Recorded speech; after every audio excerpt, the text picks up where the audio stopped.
আসসালামু আলাইকুম প্রিয় বন্ধুরা, আমরা আছি এখন টঙ্গরে। উপরে ব্যানারে দেখতে পাচ্ছেন। আর টঙ্গরের অবস্থা, বর্তমান অবস্থা অনেকটা খারাপ। আপনাদের সাথে সম্পূর্ণভাবে শেয়ার করতেছি, আমাদের সম্পূর্ণ ভিডিওটা দেখেন। টঙ্গরের অবস্থা এতটা খারাপ হয়েছে কি জন্য?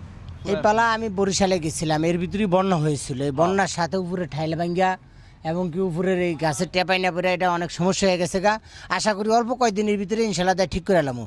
আমি যে সম্পূর্ণ কাজ কাম করতেছি, বেশ কিছুদিন ভিতরে একেবারে বেশি হলে হাইস্ট 10 দিনের ভিতরে আমি মানে কমপ্লিট করে ঈদের নেব। আগে আগে হ্যাঁ, আবার আমি সবাই ঈদের- আসতে পারবে। হ্যাঁ, আশা কারণ করি। আমাদের গ্রামে ঈদে ঢাকা থেকে বিভিন্ন লোক আসে ঘোরার জন্য। এখন আপনার এই টঙ্গরটা সবচেয়ে পরিচিত। হ্যাঁ। আমরা বিভিন্ন জায়গা থেকে লোক আইসা দেখি, এই জায়গা ভিডিও করে আসে বসে।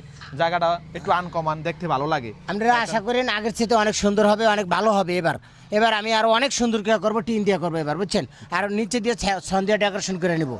এবার আপনারা দয়া করেন, অনেক সুন্দর হবে। তো প্রিয় বন্ধু, আমরা আশা করি যে ঈদের আগে আগে আরো সুন্দর করবে। তো সবাই আইসেন। আর টঙ্গরের জায়গার স্থানটা অনেকেই চিনেন, বড়নদী খেয়াঘাটের পাশেই এই বড়নদী টঙ্গর, সবাই এক নামে পরিচিত। তো আমরা আইসে আজকে আমার মন খারাপ হয়ে গেল যে এমনটা যে হবে ভাবতেও পারি না। তো আমরা চাই যে টঙ্গরটা যেন আরো সুন্দর হয়, আরো সুন্দর হয়, আরো সুন্দরভাবে যেন ভাই আপনাদের মাঝে এই টঙ্গরটা উপস্থাপনা করতে পারে।